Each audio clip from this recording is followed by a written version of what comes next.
Hello, everyone. My name is Judy, and I'd like to share a bit of my journey with you.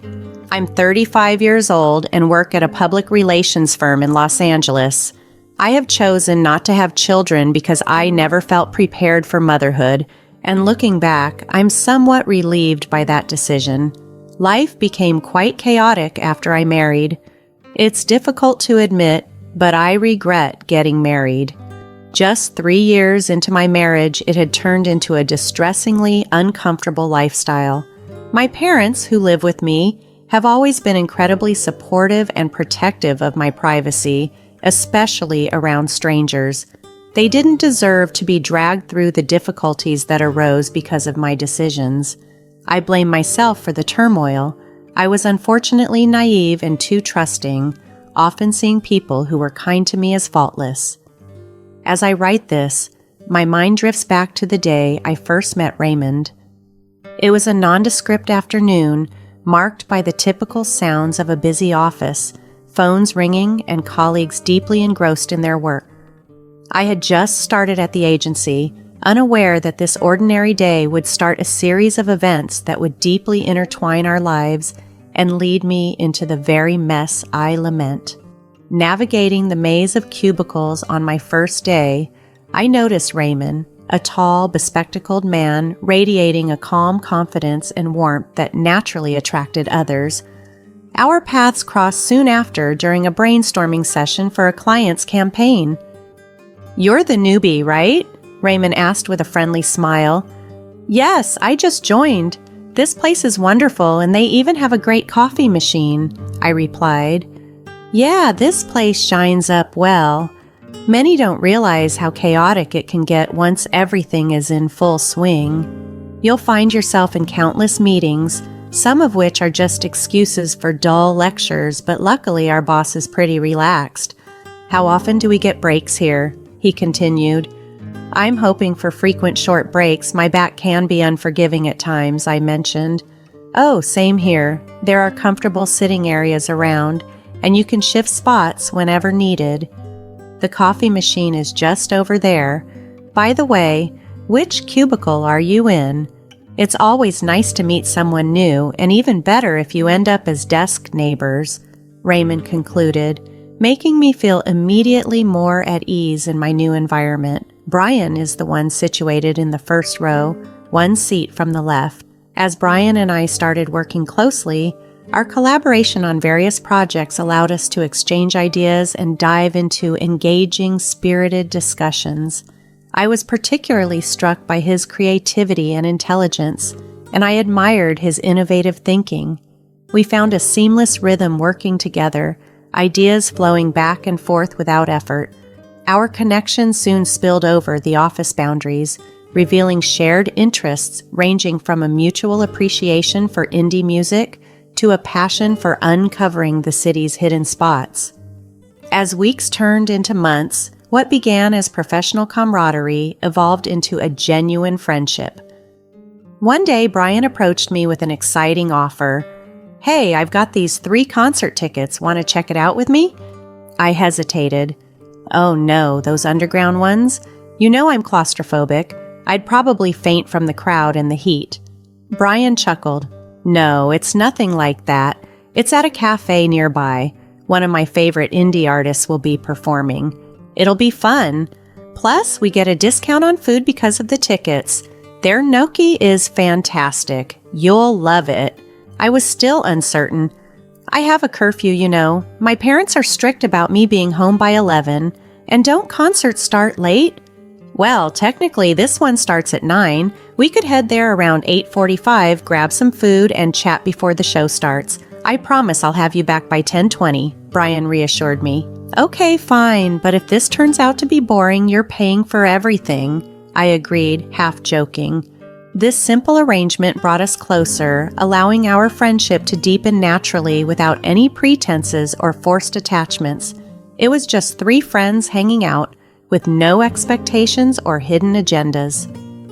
Our friendship took a significant turn during an impromptu after-work gathering. Amid the clinking of glasses and bursts of laughter, we found ourselves engrossed in a conversation that seemed to mute the world around us.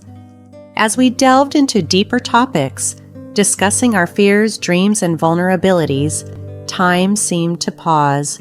It was during these moments that I realized Raymond saw beyond the professional mask I wore at work. He understood the person beneath the surface, and I saw him too, his passion, his kindness, and the excitement in his eyes when he spoke about his dreams. Our connection had transformed from mere colleagues to something much more profound, sparked by genuine understanding and mutual respect. At that moment, I realized that our friendship was blossoming into something much deeper. Over the months, what began as a close bond slowly transformed into a more intimate connection. We found ourselves navigating the delicate steps of courtship, cherishing every laugh and glance exchanged. Each day, our relationship strengthened, and it became clear we were falling in love. Everything seemed wonderful, almost like a fairy tale. At least, that's how it felt at the time. However, there were aspects of Brian's behavior that raised concerns. One significant issue was his relationship with his mother. Whenever he spoke to her, his demeanor completely changed. He would use a babyish voice, giggle, and act childlike, which was shocking to witness. Brian seemed to craft a separate persona for his interactions with his mother. The things he shared openly with me, he concealed from her. It was unsettling. People who lead such dual lives often turn out to be unreliable, leaving you to question everything. One day, after he ended a call with his mother, my curiosity got the better of me, and I asked him about it. "Was that your mom? You seemed tense," I inquired. "Oh, she's just really caring," he explained with a forced smile. "She's worried about me living away from home, always asking if I'm eating well or if my job is too demanding. She loves me a lot and fears losing me, but I reassure her I'm fine." "That's sweet. Maybe we should invite her here. I'd love to meet her," I suggested. He hesitated, then replied, "We could, but I don't think she'd like to travel. She's not very well and lives alone in an old house. It's tough, but we manage. Maybe we could visit her instead?" "That sounds like a good plan," I agreed. When Brian eventually gathered the courage to confess his feelings for me, it was during a cozy evening at a local cafe. The aroma of freshly brewed coffee filled the air, blending with our nervous anticipation. With trembling hands and heartfelt vulnerability, he declared his love for me. His confession left me overwhelmed. The realization that Brian was juggling two different worlds and was now pulling me into them was daunting. He even decided to move in with me, intensifying everything. My emotions were a mix of joy, nervousness, excitement, and fear, all swirling together as we ventured into this new chapter of our lives. Brian and my family got along well, and he even embraced the idea of taking my last name, a gesture that meant a lot to me. He had lived with his mother in San Jose until he secured a job and settled here. His apartment was costly, so he seemed quite eager to move in with me. Interestingly, he never invited me to his mother's place, claiming it was too run down and I wouldn't like it. It felt like he was trying his best to keep me hidden from her. "I understand, dear, but we need to consider everything. If you're going to marry me and move in, wouldn't that be difficult for your mother? You live with her, don't you?" I asked him one evening. "Yes, but I think it wouldn't be a good place for us to stay." "I want you to be comfortable and happy," Brian replied earnestly. "My parents are quite understanding and wouldn't mind. But are you okay with them joining us occasionally? They worry about me forgetting them, so I often spend weekends with them. I've been so busy with work lately, coming home exhausted. We used to have dinner together, but now I often eat alone or grab something outside," I explained, trying to gauge his feelings about integrating our lives more fully. "I understand, love, and it's all right. "Don't worry so much, I'm here," Brian reassured me. "And about my mom, I'll make time for her when you're out with your family. I can visit her then. We're a team, right? We can make anything work if we put our minds to it." Our wedding day was simple, not marked by extravagance, but by a spectrum of emotions. As I stood at the altar looking into Brian's eyes, I recognized in him not only my partner and confidant, but also my best friend. However, I couldn't ignore the undercurrents of his secretive demeanor, especially his intense devotion to his mother and his tendency to hide his true self. At times, I wondered about the authenticity of his personas, the one he showed me and the one he reserved for his mother. As the evening unfolded, marking our transition from colleagues to friends, and now to husband and wife, I sensed a subtle shift. Our marriage, though initiated with dreams and hopes, began to settle into a pattern that felt surprisingly mundane. From the excitement of our wedding vows to support each other through every challenge, our day-to-day life gradually took on a rhythm that seemed, at best, unremarkable and at times outright boring. This realization was a sharp turn from the idyllic vision we had cherished. We embarked on this marital journey filled with anticipation, but as we navigated our shared life, the grandeur of our dreams contrasted sharply with the reality of a simple, sometimes monotonous existence. Yet, despite these challenges, our commitment remained strong. We were determined to support each other and make our marriage work, recognizing that the path to fulfillment often involves navigating the ordinary moments together. As Raymond was organizing his move from his apartment, I decided it was a good time to have a heart-to-heart with my parents about him joining our household. "So, how's everything going with Raymond?" my mother asked. "It's going well, but sometimes I can't shake the feeling that something's not quite right," I admitted. "Raymond is incredibly talented, genuinely kind, and excels at his job. We share so many interests, but there's also an unusual side to him that surfaces," my father chimed in, concern lining his face. "I've mentioned before that I think there's something off about him. He's smart, sure, but there's something about his eyes, and sometimes he acts so childishly, it's strange." "Let's not jump to conclusions," my mother cautioned, turning back to me. "Tell us more about these different sides of him."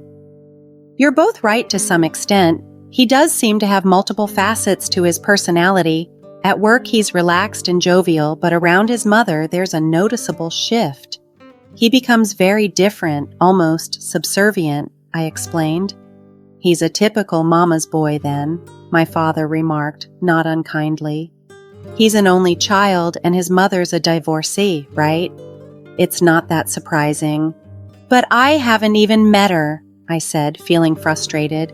"I've suggested it multiple times, but he always finds an excuse. He claims she's ill and dislikes being around people." "That's nonsense," my mother said sharply. "You are his wife now. Meeting the family is a basic courtesy.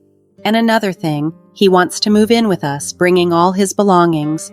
Why doesn't he want you to move into his place instead? He says his apartment isn't nice enough and doesn't want me to feel uncomfortable there," I replied, trying to stay neutral despite the growing unease. "That sounds suspicious," my father concluded thoughtfully. In the early days of our marriage, it became increasingly clear how often Raymond would seek his mother's approval before making any significant decisions, even consulting her over trivial matters. It seemed her opinions often outweighed mine, which was troubling. At first, I tried to overlook it, attributing it to their close bond. But as time passed, I realized it was more complex than that. Deborah, Raymond's mother, had always been a dominant influence in his life, and her presence was becoming an unspoken barrier between us. Deborah raised Raymond as a single mother and deeply instilled in him a profound sense of loyalty and duty towards her. As time passed, it became evident that Raymond felt a compelling responsibility to maintain her happiness and consistently sought her approval.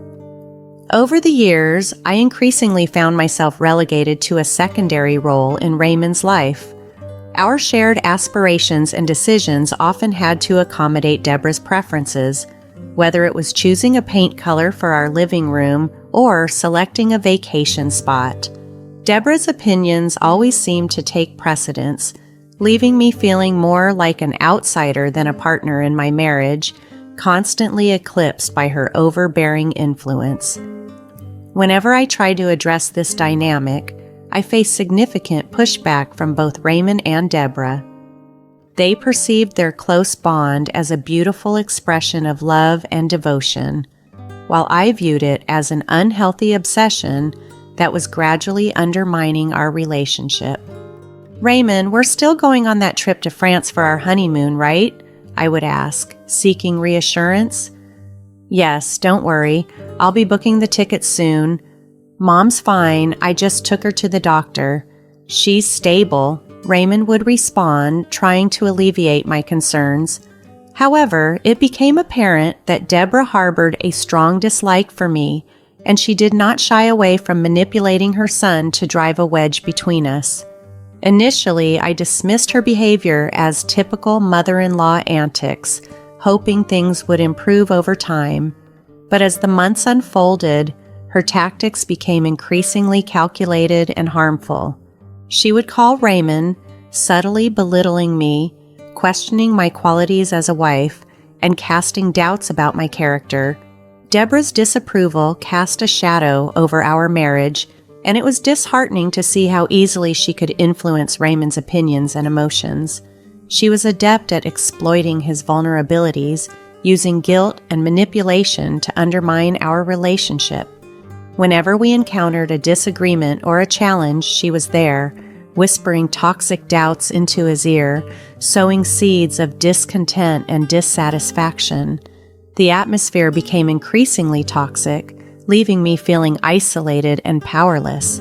I struggled to stay composed and strong for the sake of our marriage, but the relentless nature of Deborah's campaign against me severely impacted my emotional health. I constantly doubted my self-worth and wondered if I would ever be sufficient to counteract her pervasive influence. One particular instance that stands out is when Deborah called Raymond's phone, and I could hear the veiled criticisms in her voice, each word designed to erode my place in his life. This relentless intrusion not only strained our relationship, but also left me questioning whether our love could truly withstand the formidable force of Deborah's will. While Raymond was in the bathroom, his phone rang, and I saw it as an opportunity to have a direct conversation with Deborah, his mother. I answered the call. "Hello, this is Raymond's wife." "Oh, the one who took my son away. Why do you have his phone?" came her sharp response. "I don't want any trouble. I just want to know if my son ever talks about me to you," she added somewhat defensively. "Yes, he does talk about you," I replied, trying to keep the conversation civil. "You think I manipulated him to stay with me, but Raymond chose this on his own. He often visits you. I've never tried to sway him with my property, money, or looks." Deborah scoffed. "I always told my son not to fall for girls like you, but you bewitched him." "Look, I love your son, and I only want us to understand each other better. I always encourage him to talk about you," I countered calmly. Deborah ended the call with a sound of disgust. It was clear that this conversation was going nowhere. Our planned trip to France was subsequently canceled, not due to family drama, but because my job required me to embark on a business trip to Japan for a collaboration with one of our digital marketing firms. I apologized to Raymond for the change in plans, and surprisingly, he seemed okay with it, telling me to have fun and to call him occasionally. I was disappointed about our trip being canceled, but Raymond didn't appear to be affected at all. It made me wonder if he was really okay or just suppressing his true feelings. I assured him I would return in a month. On the day I left, my parents came to see me off, but Raymond was absent. He later explained that he had to take his mother to the hospital in an emergency and felt bad for not being there to say goodbye. I didn't press the matter. The business trip to Japan went well, and I managed to video call Raymond occasionally, though he always seemed rushed. At first, I didn't think much of it, assuming he was just busy. However, during a call with my parents, I learned something unsettling. He's been around, but he hardly talks to us. He moved in here permanently after you left. He doesn't spend much time with us, just simple hellos and goodbyes, they shared. Is he still going to the office? What else has he been doing? I inquired, trying to piece things together. Well, he does go out and comes back around dinner time. He's brought some stuff with him, like game consoles, a stereo, a camera stand, and all that, but he's mostly locked up in his room, working or talking late at night with someone, maybe his mom. I don't know, they explained. The pieces started to fit together in a disheartening picture. Raymond's aloofness and the secretive late-night conversations hinted at a deeper issue than just his busy schedule. My return home would undoubtedly require confronting these growing concerns head-on. One day, a few weeks before my scheduled return to California, I received a distressing call from my mother. She was inconsolable, sobbing heavily. I urged her to calm down and tell me what had happened. Through her tears, she explained that Raymond had brought his mother over to our house and then, shockingly, locked my parents out. They had gone to dinner, just the three of them, and Raymond seized the opportunity to take over the house, leaving my parents to find temporary refuge in a motel for the night.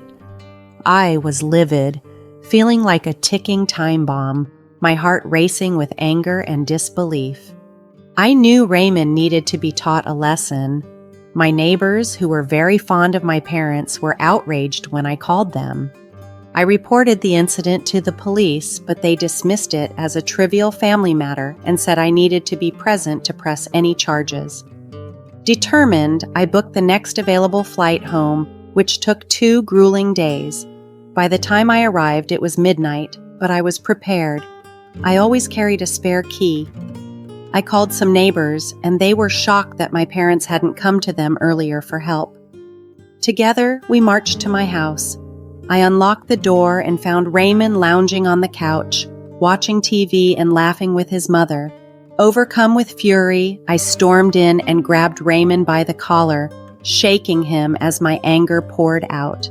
My neighbor restrained his mother to prevent her from interfering. It was a moment of intense emotional release. Raymond needed to understand the severity of his actions. But babe, look, I can explain. My mother was ill and I feared she would die. Your parents were against us, Raymond stammered, trying to justify his behavior. You are despicable. How dare you lock my family out of their home and think you could get away with it? I don't care about your excuses, I yelled back at him, my rage unabated. In my fury, I might have escalated further had my neighbors not helped to calm me down. We called the police again, and this time they took Raymond and his mother in for further questioning. While they were gone, I threw out all of Raymond's belongings, his gaming console, his posters, everything. He had betrayed my trust and respect, and I had no sympathy left for him. The police later told me that Raymond had secretly been caring for his mother in our house, making her stay comfortable while displacing my parents. Following this ordeal, I filed for divorce and demanded that Raymond compensate me and my parents monthly as a punishment for his deceit and for taking over our property. This drastic step was necessary to reclaim our home and our dignity from someone who had shown such disregard for our family's well-being. After the unsettling revelations and confrontations, I made the decision that Raymond had to leave and return to San Jose with his mother. His presence in our home was no longer tolerable. I had reached a point where his financial security was irrelevant to me. His deceitful and despicable behavior had severed all ties of trust and respect between us. In response to the ordeal, I took proactive measures to secure our home. I installed surveillance cameras throughout the property and upgraded our security systems to ensure there would be no further unwelcome surprises or any underhanded actions from him. Since then, I've adopted a cautious approach in my personal and professional relationships. I now ensure that anyone I meet is completely transparent about themselves before I consider moving forward in any capacity. This ordeal taught me the importance of clarity and honesty from the outset. Furthermore, I changed my job to a remote position, which has been beneficial in many ways. Working from home allows me to keep a closer eye on the house and ensure everything is secure while we recover from the recent upheavals. It's a relief to have control over my environment and to be able to protect my family's safety and peace of mind. My family is now doing well. We have managed to restore our sense of normalcy and security. We are content for the time being and have taken this experience as a significant lesson in vigilance and the importance of setting boundaries. This challenging time has taught us the value of unity and resilience in the face of deceit and betrayal.